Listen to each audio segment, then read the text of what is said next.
അങ്ങനെ പണിയും കഴിഞ്ഞ് വീട്ടിലേക്ക് പോകാൻ നേരം എനിക്ക് ഒരു ആഗ്രഹം തോന്നി. ഒരു അൽഫാമും കുറച്ച് ഷവർമയും വാങ്ങി കഴിച്ചാലോ. ചെന്ന് കയറിയപ്പോ തന്നെ അതേ എന്നെ നോക്കി ചിരിക്കുന്നു അൽഫാമും. അവിടെ ഇട്ട് ചുട്ടെടുക്കുന്നത് എന്റെ അല്ല കേട്ടോ, എനിക്ക് മുന്നേ തന്നെ വേറെ ആൾ ഓർഡർ ചെയ്തത്. അങ്ങനെ ഏറെ നേരത്തെ കാത്തിരിപ്പിന് ശേഷം എന്റെ സാധനം കിട്ടി. ഞാൻ അങ്ങനെ നേരെ വീട്ടിലേക്ക് വന്നു. ഇനി ഇതിലുള്ള സാധനങ്ങളൊക്കെ ഓരോന്നോരോന്നായിട്ട് പ്ലേറ്റിൽ സെറ്റാക്കുന്ന കാര്യം ആലോചിക്കുമ്പോഴാണ് അല്ലെങ്കിൽ തന്നെ വിശന്നിട്ട് കണ്ണ് ആളിലെ കണ്ണാ വാടാൻ തുടങ്ങി. വേറെ എന്ത് ചെയ്യാൻ, സകല വിശപ്പ് മടക്കി വെച്ചുകൊണ്ട് ക്ഷമയോട് ഞാൻ ആ പണി പൂർത്തിയാക്കി. അതിനൊക്കെ ഞാൻ പെട്ടെന്ന് ഒരു കാര്യം ചിന്തിക്കുന്നത്, എന്തോ ഒരു സാധനം മറന്നല്ല, എന്താ ഇത് തന്നെ. ഉപ്പിലിട്ട ബീട്രൂട്ടും പച്ചമുളകും ഇല്ലെങ്കിൽ ഷവർമ കഴിക്കാൻ ഒരു ഗുമ്മില്ല.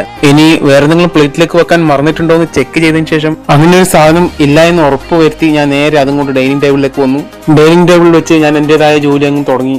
ഇന്നത്തെ എന്റെ വിശപ്പ് മാറ്റാൻ ഇത് തന്നെ ധാരാളം. അൽഫാമിന്റെ ഒക്കെ കോലം കണ്ടില്ലേ, കൊണ്ടുവരുന്നതിന് മുമ്പ് എങ്ങനെ ഉണ്ടായത്. കുറച്ച് കുബൂസ് കൂടി വാങ്ങാൻ വേണ്ടി വിചാരിച്ചതാണ്, പിന്നീട് അത് വേണ്ടെന്ന് വെച്ചു. വേറൊന്നും കൊണ്ടല്ല, എന്റെ ഒരു അഭിപ്രായം വെച്ച് നോക്കിയാൽ ഷവർമയിലെ മസാലയ്ക്കൊപ്പം കുബൂസ് ചേർത്ത് കഴിക്കുന്നതിനേക്കാൾ ടേസ്റ്റ് പൊറോട്ടയ്ക്കൊപ്പം കഴിക്കുന്നതിനാണെന്ന് എനിക്ക് തോന്നിയിട്ടുണ്ട്. എല്ലാവർക്കും എന്നെ പോലെ ഇരിക്കില്ല, ചിലർക്ക് വ്യത്യസ്തമായിരിക്കും, പക്ഷേ എന്റെ ഒരു അഭിപ്രായമാണിത്. Hello guys, welcome to my video. അങ്ങനെ എനിക്കുള്ള ഈവനിങ് ഐറ്റംസ് വാങ്ങാൻ വേണ്ടി ഞാൻ നേരത്തെ തന്നെ ഇറങ്ങി. കഴിഞ്ഞ ശനിയാഴ്ച പൊറോട്ടയ്ക്ക് വേണ്ടി ഞാൻ നെട്ടോട്ട് എനിക്ക് ഇപ്പോൾ ഓർമ്മയുണ്ട്. അതുകൊണ്ട് കഴിഞ്ഞ പ്രാവശ്യത്തെ പോലെ ഈ പ്രാവശ്യം എന്റെ ഭാഗത്ത് ഒരു മിസ്റ്റേക്ക് ഉണ്ടാവരുതെന്ന് ഞാൻ തീരുമാനിച്ചു. അതുകൊണ്ട് ആദ്യമേ പൊറോട്ട തന്നെ നേരത്തെ വാങ്ങി കയ്യിൽ കരുതി. ശേഷം ഞാൻ കഴിഞ്ഞ പ്രാവശ്യം അൽഫാം വാങ്ങിയ അതേ റെസ്റ്റോറന്റിൽ തന്നെ പോയി. റെസ്റ്റോറന്റിലൊന്നും വലിയ കാര്യമായ തിരക്കില്ലാത്തതുകൊണ്ട് പെട്ടെന്ന് തന്നെ സാധനം കിട്ടി. ബീഫും ഇവിടെ തന്നെ വാങ്ങാന്ന് വിചാരിച്ചു. ആദ്യം വാങ്ങിയ തട്ടുകടയിൽ ബീഫ് ഇല്ലാഞ്ഞിട്ടല്ല, പക്ഷെ അവിടെ ബീഫ് റോസ്റ്റ് ആണ്, ബീഫ് ഫ്രൈ ഇല്ല. എനിക്ക് വേണ്ടത് തന്നെ ബീഫ് ഫ്രൈ ആണ്. ഇന്ന് പതിവില്ലാത്ത നല്ല ജോലി തിരക്കുണ്ടായിരുന്നു. അതുകൊണ്ട് തന്നെ ഉച്ചഭക്ഷണം കഴിക്കാൻ ഒരുപാട് വൈകി. ഉച്ചഭക്ഷണം വൈകി കഴിഞ്ഞാൽ പിന്നെ ഞാൻ കഴിക്കാറില്ല, ചോറ് പോലും കഴിക്കാറില്ല. പിന്നെ മറ്റേതെങ്കിലും തൊട്ടടുത്തുള്ള സ്നാക്സോ അങ്ങനെ എന്തെങ്കിലും കഴിക്കും. കഷ്ടകാലത്തിന് തൊട്ടടുത്തുള്ള തട്ടുകടയൊന്നും തുറന്നിട്ടുണ്ടായിരുന്നില്ല. അതുകൊണ്ട് അടുത്തുള്ള കടയിൽ നിന്നും ഒരു പാക്കറ്റ് പാർലേജി ബിസ്ക്കറ്റ് വാങ്ങി കഴിച്ചു. അതാണെങ്കിൽ എവിടെ ഏഷ്യതുമില്ല. അതുകൊണ്ട് നല്ല കത്തുന്ന വിശപ്പായിരുന്നതിനാൽ തന്നെ വൈകുന്നേരത്തേക്കുള്ള എന്റെ ഐറ്റംസ് വാങ്ങി നേരെ വീട്ടിലേക്ക് പോകുന്നതിനിടയിൽ ഒരു തട്ടുകട കണ്ടു.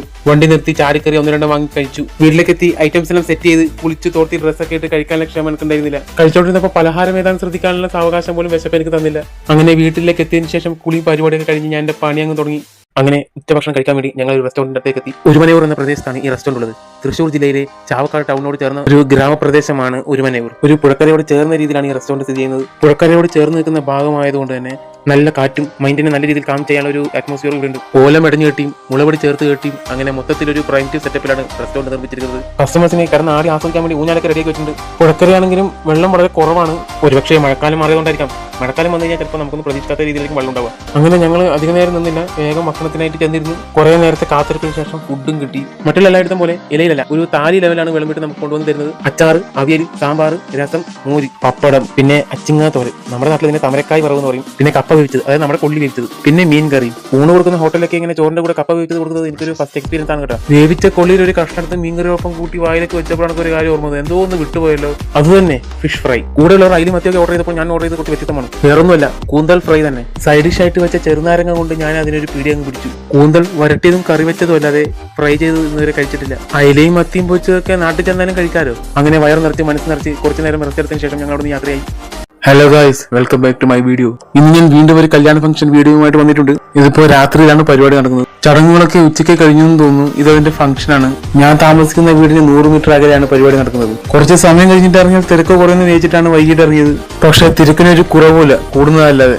അതുകൊണ്ട് തന്നെ സീറ്റ് കിട്ടാൻ കുറച്ച് ബുദ്ധിമുട്ടി. എന്തോ ഭാഗ്യം, അധികം നേരം കാത്തിരിക്കേണ്ടി വന്നില്ല, ഒരു സീറ്റ് കിട്ടി. ചോറിനും കറിക്കും ഇവിടെ തല്ലും പിടിയാണ്, കാരണം അത്രക്ക് തിരക്കാണ് ഇവിടെ. സീറ്റ് കിട്ടാൻ വൈകിയില്ലെങ്കിലും ഭക്ഷണം കിട്ടാൻ കുറച്ച് വൈകി. അതിനൊക്കെ പ്രധാന കാരണം ടേബിൾ ക്ലീൻ ചെയ്യുന്നവൻ കാണിച്ച അലംഭാവമാണ്.